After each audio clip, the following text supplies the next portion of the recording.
All right, welcome.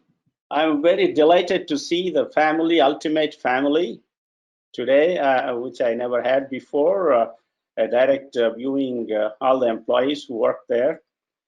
First of all, let me thank Nancy for gracious acceptance of my offer to speak to you all about my joy of life and share with you all how to enjoy life as best as you can, whatever the points you can take from me. And so that's the purpose of this talk. Also, thank you very much to Derry Lou for arranging this go-to meeting and all others that you've been involved in it. Purpose of this talk is pretty clearly, I want to be sure that I bring up some workshop style of delivery, because I want you to learn something out of it, take notebooks, make points, and ask questions. And we want to measure the benefit of this talk based on the outcomes and what you learn, not just simply listen and enjoy and forget about it. So that's the purpose of this talk. And as far as I'm concerned, that you know most of you already, and there is a slide about it. So I'll skip to the next slide, subject matter. I'm going to talk a bit about what's happiness now, but actually we'll be talking about it in greater detail in time. You may wonder what's happiness. The reason why I want to limit now, because you all know what happiness is. We all feel, when we feel happy, we feel good, and we are somewhat unloaded and fresh, and you celebrate that feeling. It's a subject to feeling, therefore it's not a strictly measurable quantity of emotion, but it is measured on a scale with some questionnaires. Therefore, it's largely a subjective feeling. However, it is a feeling of a fulfillment. You feel you fulfilled, you feel happy about it. And most importantly, when you are happy, you're actually not loaded with self-talk in your mind about fuming things, or regrets, or unhappiness, or stress, complaining, grudging, anything at all. That means basically mind is empty and enjoying and relaxing. Remember, and the mind is empty, actually it is recouping, refreshing, and recovering from all the onslaught we have when we engage it. So other aspect of happiness is that happiness or unhappiness are exactly this one single emotion. It is the same quantity of feeling. When it goes higher and higher on a scale to be happy, and the same when it drops to further lower and lower, when happiness drops lower and lower, we call unhappiness or sadness. So it is nothing different. It's the happiness, unhappiness, or on the same, both sides of the coin. So therefore, you understand that pushing from one to the other, you become happy. And if you push it down, you become unhappy. And as far as the work pressures are concerned at your workplace, for example, you are under stress, your deadlines to meet, challenges. It is a happiness as long as you cope, or you take it as a challenge, you go positively, you work finishing the work, and it is a real challenge, and it's an accomplishment. You feel good about it. Only when it is overwhelming, and when you consider that you can't do it, you succumb to that pressure, and that becomes unhappiness. Now, I want to give you a couple of broader view about what the joy of life is about. I want so that you can focus on working on exactly what areas will be concretely useful for your happiness. Say, for example, building joy of life, there are certain things. Number one, it is an inherited character, and it constitutes about 40% of the happiness. This has been there, it is innate to the humanity forever.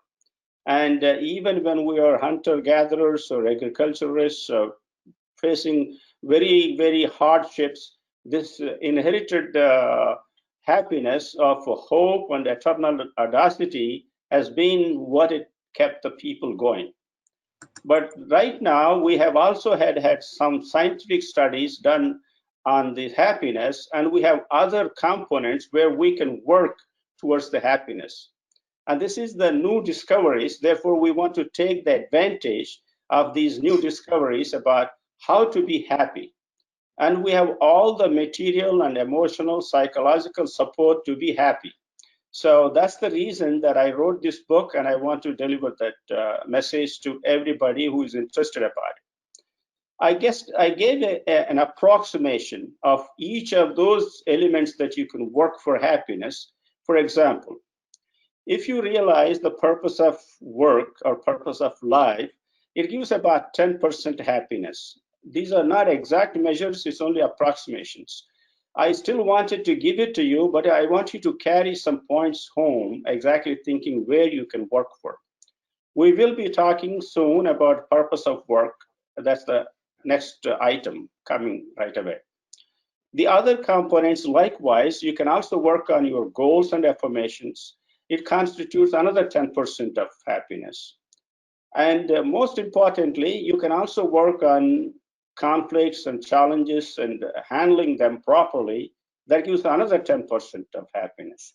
And likewise, there are also activities, for example, thinking positive, acting positive, and keeping a positive mindset and building relationships.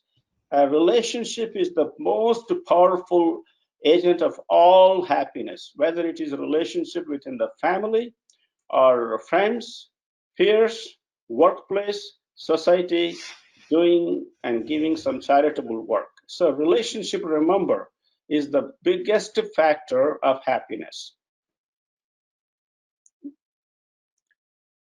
There are factors that also hamper the happiness.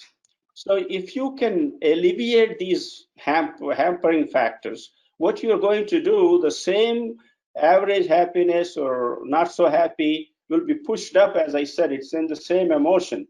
So you got to cut these factors off your back so that you lift yourself to be happy. So these are the factors that I just mentioned. One of that is conflicts. That will be a separate session that I will undertake. And also, everything that reduces toxic mind. What is a toxic mind? There are emotions which are toxic to ourselves. For example, hate, resentment, revenge. These things, what happens, they are constantly bothering you in your mind. And one of the biggest toxic factor in my mind is bias. Any bias you have, be it racial or religious or faith, you should not, any bias you hold against anybody on the planet Earth is toxic to your mind. So if you can drop these toxins from your mind, emotional toxins from your mind, it's an incredibly great service to yourselves. And those things will be discussed in detail later. Likewise, some people hold perpetually some negative mindset. It's a fixed mindset. They are scared of everything. They think there is a scarcity of everything. And that type of mentality will never help you to be happy because it's always building crust and dust on your mind and you will never be happy. And the other important thing is stress reducers. Whatever you do to reduce your stress, and there are many, we'll be coming to that as well, and including yoga, meditation, etc., etc. They're all stress reducers. They just, it is like putting water on the flame. It reduces the feelings of stress, but they need it perpetually. Whereas the talk that I'm giving here, if you can follow, work through as a workshop, I'm almost certain that in about 6 weeks, if you can follow all the directions, you'll be able to win the issue about stress or sadness, unhappiness permanently, eternally. So this is the purpose of this talk. This is different from any other measures you take. Now, this is the story. Question is all a story about you all and me as well. Who do you work for? This is a very important question, and I want you to write your own answers for yourselves. Write somewhere this one. Do you work to the company that you're working in Ultimate Healthcare Holdings? Or are you working for Nancy as the CEO, or your immediate manager or CFO? So remember, who do you working? This is a question. I want you to think deeply, because the answer illustrates tremendous value to you going forward. Or do you work for yourself, make some living and self-preservation, feed family, nice car, nice home, and enjoy life? Of course we do that. That's right, our individual right. It's a part of the purpose of life as well. But is that why you are working? Yes, it is, but it's not the only reason why you're working. And you will see why you're working, who you're working with. Are you working for the customer? And who is your customer? Please write down the answers that I'm going to discuss right now, okay? So that you can match yourself and see if you got the right answer. Yes, you work for Ultimate, and they are the HMO, the organized medical care, and that's very obvious. But that's not who you're working for. The purpose of your work is not about Ultimate Health Holding. Is it CEO? Is it your boss or manager? Yes, you work with them. It's a team of work. It's a structure, infrastructure of delivering the care, and etc. And you are doing your work through them. That's the structure. Is that who you're working for? I don't believe so. Do you work to self-preserve yourself? Yes, but that's not the only purpose. You work for something else. It's just that is a part of living. Everybody has to. If you can't support yourself, you can't do nothing to anybody. What you have, you give it to somebody. Therefore, it's important that self-preservation is the most important, single most important guiding principles in anybody's life. If only people on the earth can self-preserve themselves, everybody adequately, happily, we don't have to go through the lot of charitable work, supporting misery in the world. So therefore, that's I can't stress it enough about self-preservation. I love it and I do it. And next thing is it for the customer you do work? Who is the customer in this case? In this case, the customer for you is the patient. You may be wondering how on earth that you're staying in one office as a Ultimate Medical Care, are you serving the patient care? How are you linked with the total patient care? Yes, you are. Your hand is with everybody who is helping the patient. Your hand is with everybody who is helping the patient. We'll go to the next slide. I want you to understand that as you can see at the bottom of this scale, I can see, but there's below the government is the taxpayer. Who is taxpayer? You and me and everybody, whoever is paying taxes. We pay taxes, collect taxes, give it to the government. And what is government is doing? Government is administering those tax monies through the CMS, through the Medicare and Medicaid. And it goes to who? Us, Ultimate Healthcare Holdings, HMOs, other HMOs. Then we hire or contract with IPAs, ACOs. Then they they work with the hospital, through the hospital, doctors and nurses. Eventually, who is on the top? It's the patient.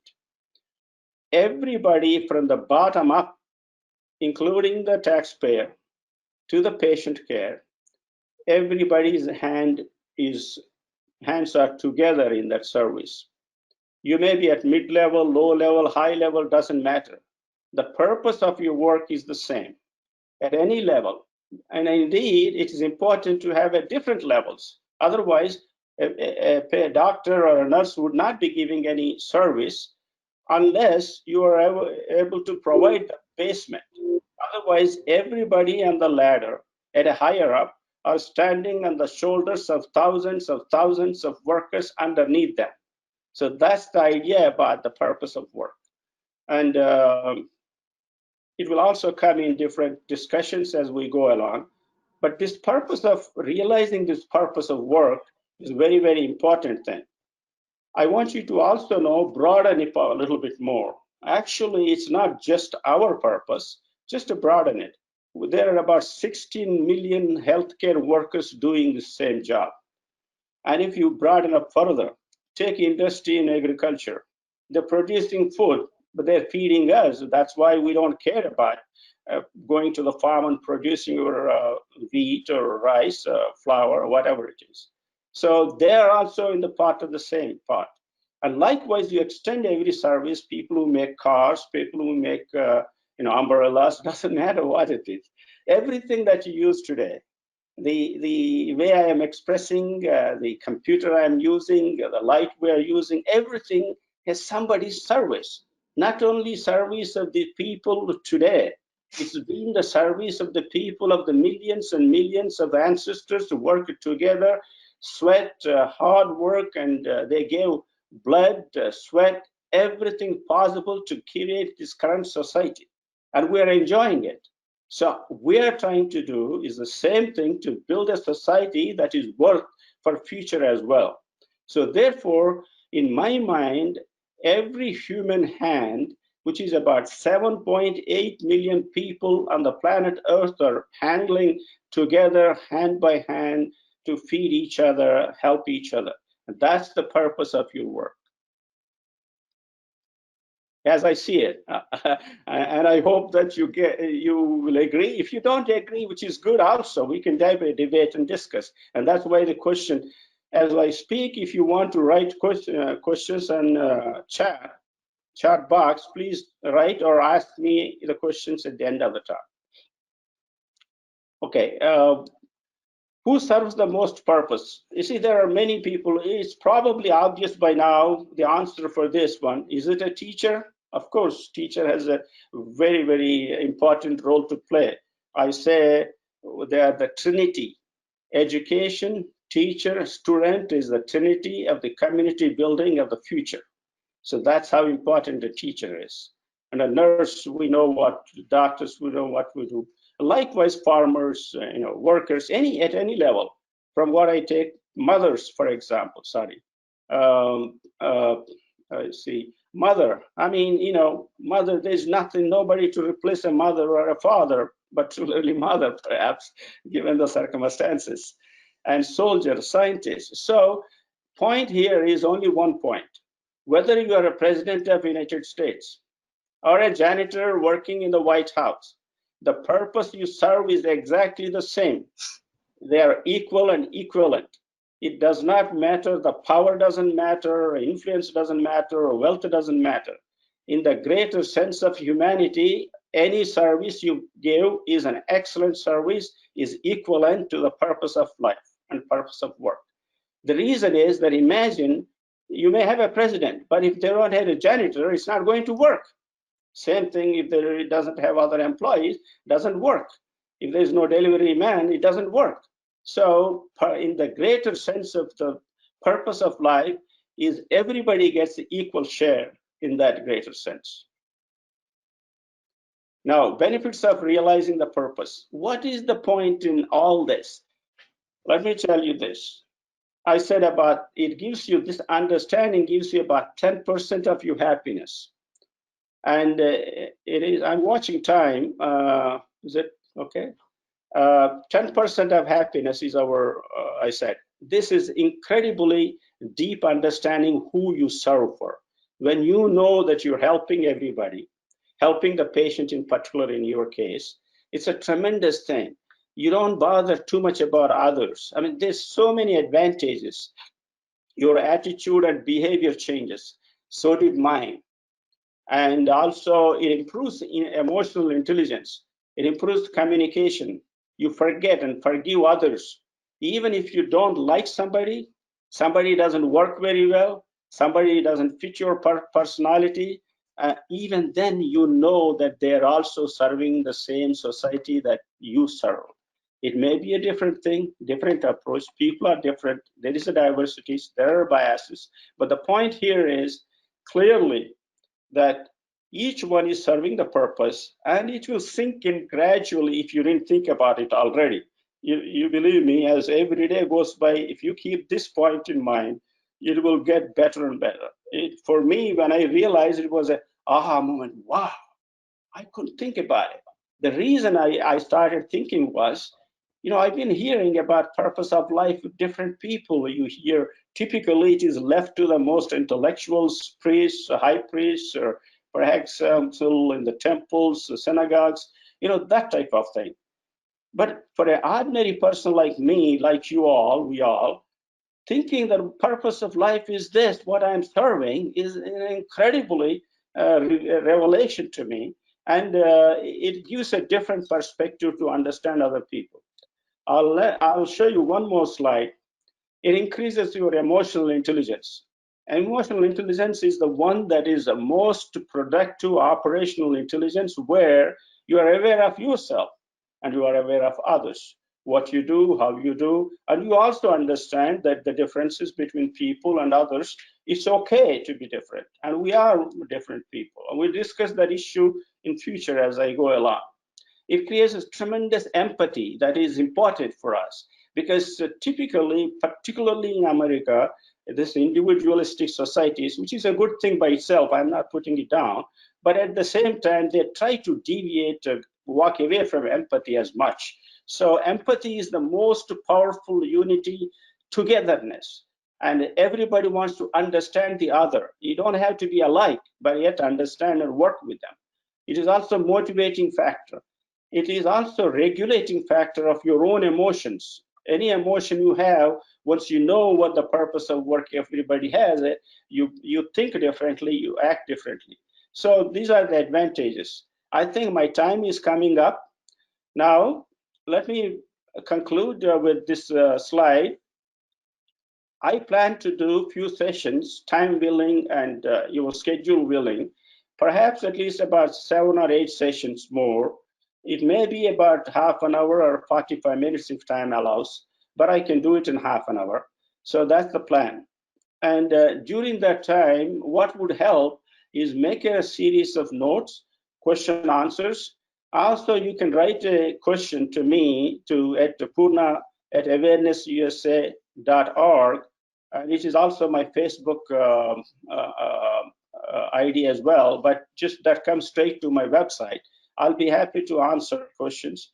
And besides doing all these workshops, I will also be happy to give, particularly for the family of Ultimate Healthcare Holding employees, I'll be happy to do a personal counseling or to your families if you need it. Anything, any question, doesn't have to be counseling, but if you want more time, one-on-one, I'll be happy to. Please make a request. Essentially, make a brief issue what things bother you. Because that way we can, if it is a question that you can answer in an open platform, ask me, I'll answer as well. All this material and more is in the book called Joy of Life that I recently published on Amazon. It's a bestseller. It's available. And particularly if you're going to invest your time, it is worth buying that book. And also, let me tell you that proceeds go from the sale of that book to a non-profit organization, Awareness USA. And my website, lastly, is awarenessusa.org. You can also find a lot of material on that. I'll stop that there and hope if time allows, I'll take some questions.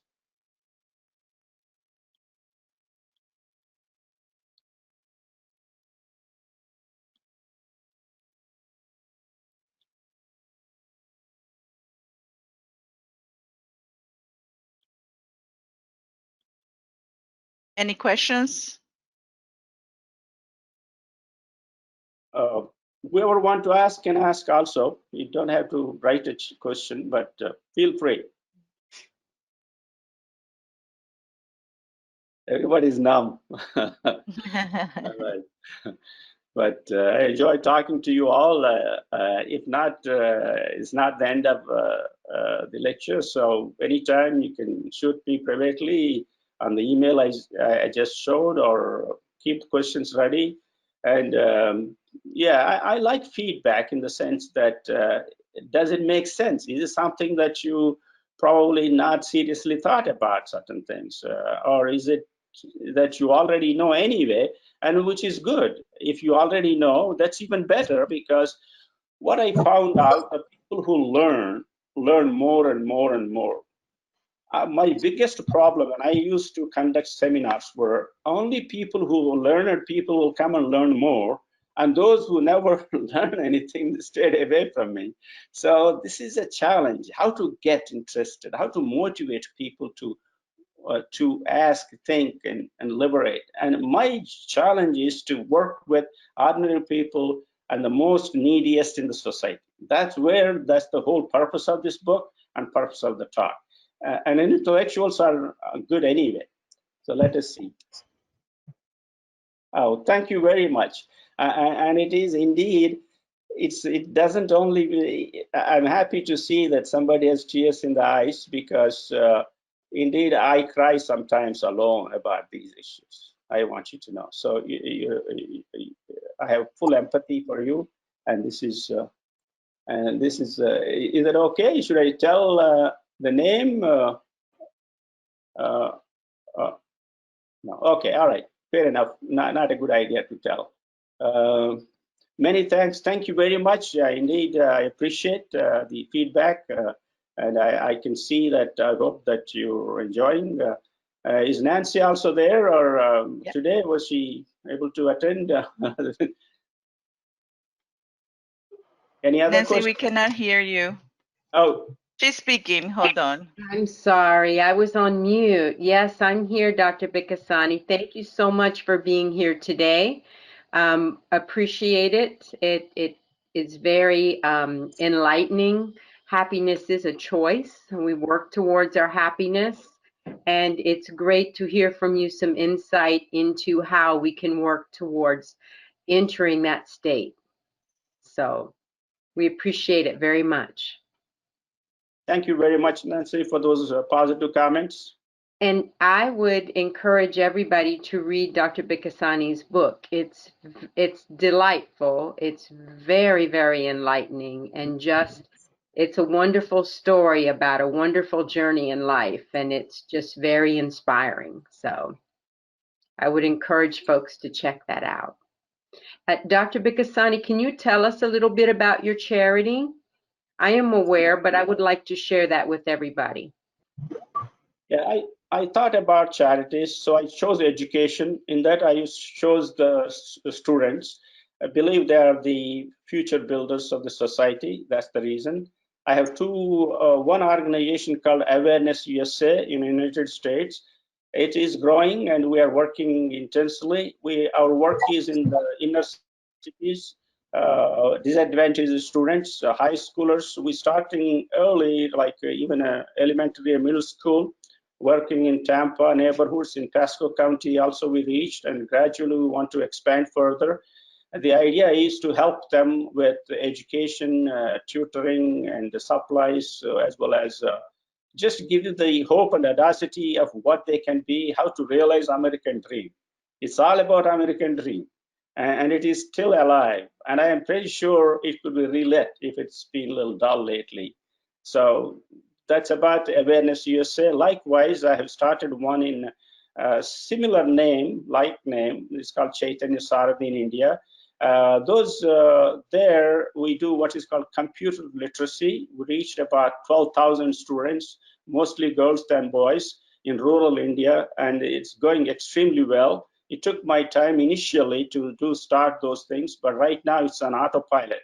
And even if I'm not there, actually, I talk to them on Zoom on a regular basis, inspire the students, motivate them, as well as the teachers. It's going outstandingly well.